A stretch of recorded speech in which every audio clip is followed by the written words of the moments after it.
Hello and welcome to Startup Africa, the lively show broadcasted to you every Thursday on the tunacheki YouTube channel. I'm your host, Pamelanga, and on this show we bring to you startup innovations that are shaking the African continent, followed by an exclusive entrepreneur interview you don't want to miss out.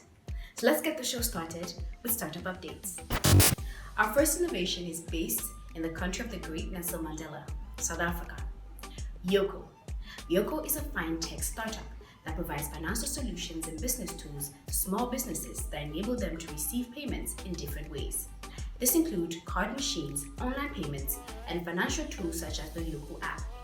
Founded in 2014 by 4 South African friends, this company has enabled new markets, built business tools for more than 160,000 entrepreneurs. The company has also been able to raise $23 million in venture funding for a group of 15 investors.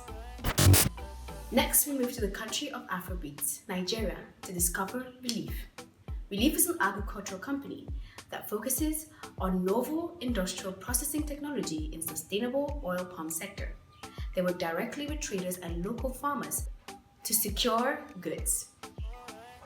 Founded in 2015 by 2 friends, Ikena Nziri and Uzuma Ayoku, the company focuses on the value chain whereby small factories are set up near smallholders to enable a better processing yield and less logistic cost. That's it for this week's Startup Africa. Coming up is an exclusive entrepreneur interview you don't want to miss out. So don't go anywhere. Hello guys, welcome back to the second segment of Startup Africa. Like I told you, every single episode we have a very special entrepreneur guest. We have today Mr. Yohani. He is the founder of the Africa United Initiative organization, the Ethiopian Swahili community. Hello Yohani, how are you? Good. How are you? Thank you so much for inviting me. Yeah, thank you so much for being here. We're so excited to have you. Where are you calling us from?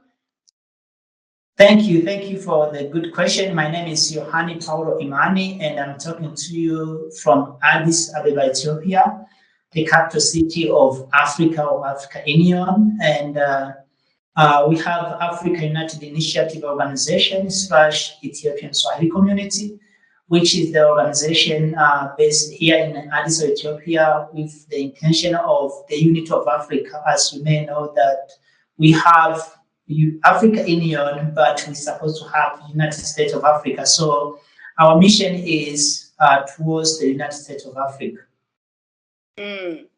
That's great. That's great that this initiative is all about uniting the Swahili community in Ethiopia. So what is like the main objective? Why did you want to even start this? The main objective is that I think it's a very good question for everyone who is a Pan-African to ask. One is that we cannot unite Africa unless there is a language.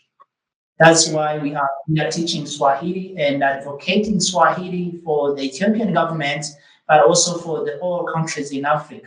Now, if you are just a simple person, you may don't need Swahili. If that's the only thing you want, you may need to speak Yoruba, Hausa, Zulu, Pula, or Mandinga, something like that. But if you have a specific, a special ideas or the spirit of Pan-African, you definitely must have a Africa unified language. For instance, if we talk about the unity of Africa without a language, it's completely not gonna work. As you know, every country that is powerful, they have a language. So that is why we are pushing Swahili to be the unified language or the official language of Africa once we unite. Yeah. Why do you think Swahili? Why Swahili though? What makes Swahili different from Zulu and all the other languages? Why should that be the language that every African needs to know? Yeah, that's a completely good question. Everyone, I think every African will want to know, not only African, all Africans in Africa and in diaspora as well, is that, by the way, I came from America to Ethiopia 9 months ago. So we have languages in Africa, many languages. We have indigenous languages or our local languages.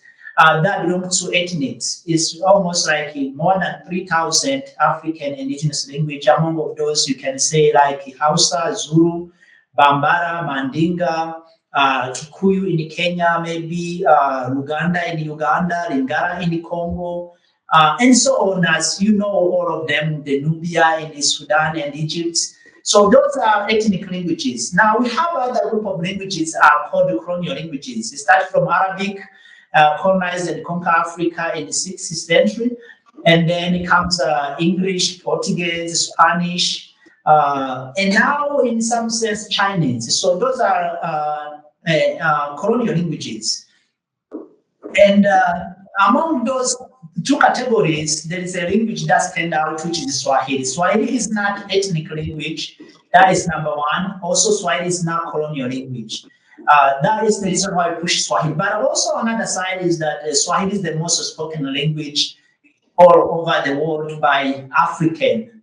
So when you say all over the world, this does not mean like how Chinese Mandarin or English is, but many African people speak Swahili. It's the most spoken language by Africans. So that is number two. Number three is that Swahili is the easiest language to learn in Africa. If you speak any other indigenous or local language, it's very easy to learn Swahili. I think those are the most three group or reasons why we are advocating Swahili.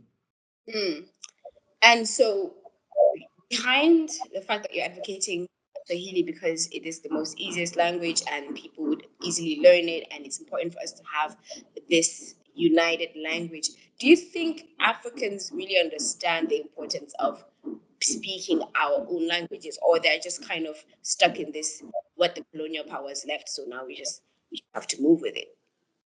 I think that the Minister of Education in South Africa, her name is Angel, she said that the adoption of Swahili in South Africa is the process or the step ahead to decolonization of Africa. So many of Africans do not understand the importance of a unified language for Africa. There is a group of people still fighting to actually bring in French, and another group of people who trying to use unified language for Africa as English. And there's other ones who actually want to bring in the ethnic languages like Yoruba, Hausa, or Mandinga, Igbo, or Zulu. And here in Ethiopia, we have common languages are spoken, which is Amharic and Afan Oromo. So there is groups of people who still want to bring those two, the ethnic languages in or the colonial languages in. So people obviously do not understand the importance of one unified language for Africa. They do not understand. That's why the unity of Africa has actually almost been like a failing idea. We don't have a United States of Africa as Kwame Nkrumah or other our grandfather who actually fought for our independence wanted. So we really, I don't think they understand. But now it's coming up. People are waking up to the reality that the colonization is not only based on white people staying in your country, but it's actually based on the language, it's based on the education, it's based on economically colonization, which most of our countries in Africa are under.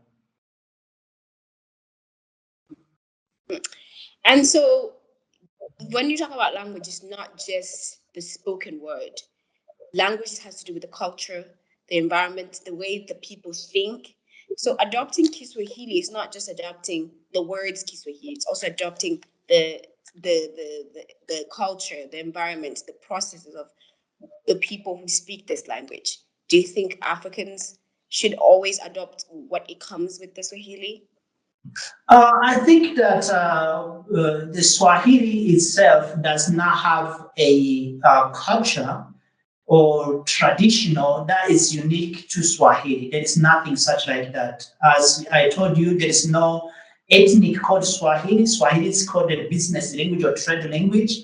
So when you talk about the Swahili culture, is every ethnic lives in a place where Swahili is spoken. For instance, now we have the Maasai culture, which is the Swahili culture now, but it still is Maasai culture. We have other like Kikuyu culture in Kenya is Swahili culture, but it's Kikuyu culture. So when other African countries adopt Swahili and welcome Swahili, it's not actually that they are leaving behind their culture or they are abandoning their culture. No, it is that the culture is gonna be still respected, it's gonna be there, and it's maybe called the Swahili culture from Yoruba or Hausa. It's a Swahili culture from Twi or Swahili culture from Douala, ethnic, something like that. So no, Swahili is not against any other culture or traditions of Africa at all. In fact, the Swahili sometimes has conflict with French and English, not our indigenous culture and languages. Okay, no problem. I wanted to ask, what are the future plans for the organization? What impact has it caused already in the Ethiopian community? I think starting from the future plan, we have a unique mission, which is to get Ethiopian government to adopt Swahili. What we say to adopt Swahili is that we want Ethiopia to teach Swahili from primary school to universities. By the way, this is something happening now. For the past 5 years, for instance, from Botswana adopted Swahili. Now they're teaching Swahili in Botswana. Namibia adopted Swahili in 2020. Now they're teaching Swahili in Namibia. South Africa adopted Swahili in 2019. All other countries adopted Swahili in 2019, and so on. So there's a long list like South Sudan, Rwanda, and so on. So there's a list of countries that are adopting Swahili, and which is actually should have been done when we talk about the unity of Africa.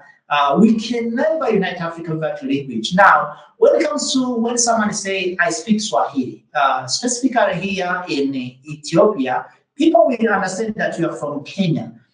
Kenya adopted Swahili in 1975, and then it was implemented in school curriculum in 1985. That is Kenya. Same year, Nigeria also was proposed to do the same thing, and Nigeria they refused. So the idea of that Swahili is from Kenya is not true, because if Nigeria could have done what we did, what the proposal was about, Nigeria will be Swahili country now today. So we have a good mission, which is to get Ethiopia to adopt Swahili, and after that we will be able to go to all over Africa and tell them that, hey guys, we need a unified language to unite us. By the way, me and you, we are talking now because we have this colonial language we are using. So if it was not English, possibly we would not be able to communicate. So we have to understand that language is the key to almost everything. It's key to the trade, it's key to the culture, it's the key to the unity of people, it's the key to the people being able to understand, it's key to the education. Language is almost everything we can think of. And there's no way that Africa will be able to develop with these colonial languages, with languages come from outside of Africa. It's not going to happen. In fact, many of our languages are dying. There is many languages are extinct in Africa because of this colonial languages came to Africa. So for the question you ask about are we about, what are we planning to do? We want all African countries to be able to teach Swahili from primary school to universities. That is the first thing we want, starting from here, Ethiopia. And also, we can accomplish that, we can be able to talk about the unity of Africa.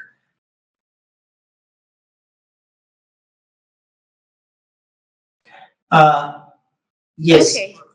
So thank you so much, Yohani. Thank you so much for sharing us what the African United Initiative organization is about. And like I say, we cannot unite if we don't have a common language. Languages is just not about the words, but it's about being able to communicate any place in different parts. So I want to thank you so much for tuning into this episode. I hope you had a great time. Yes, I have one more thing to add on. It's about the Ethiopian Swahili Day. January 28th, Hawaii 230, next year, we are having Ethiopian Swahili Day. We want to invite everyone to join us for Ethiopian Swahili Day. It's going to be very unique Swahili Day because our Ethiopian Swahili community is composed or is the member of our Ethiopian Swahili community are people from different countries where people speak Swahili, but we're also going to have people, special guests, to bring awareness about Swahili in Ethiopia. So we want to call everyone who is Pan-African, who believe in truly that Africa must unite, to join us on January 28th to 30. So the first day will be about the importance of Swahili and to honor Swahili heroes, people who've been advocating Swahili and the unity of Africa. And the second day is going to be why should any country adopt Swahili. And the third day is going to be Tourism Day. Thank you for watching this week's episode of Startup Africa. You can support our mini-series by subscribing to our YouTube channel or becoming our Patreon member. I'm your host, Amelanga. Catch you next time, same place, same time, and remember, Africa is always watching.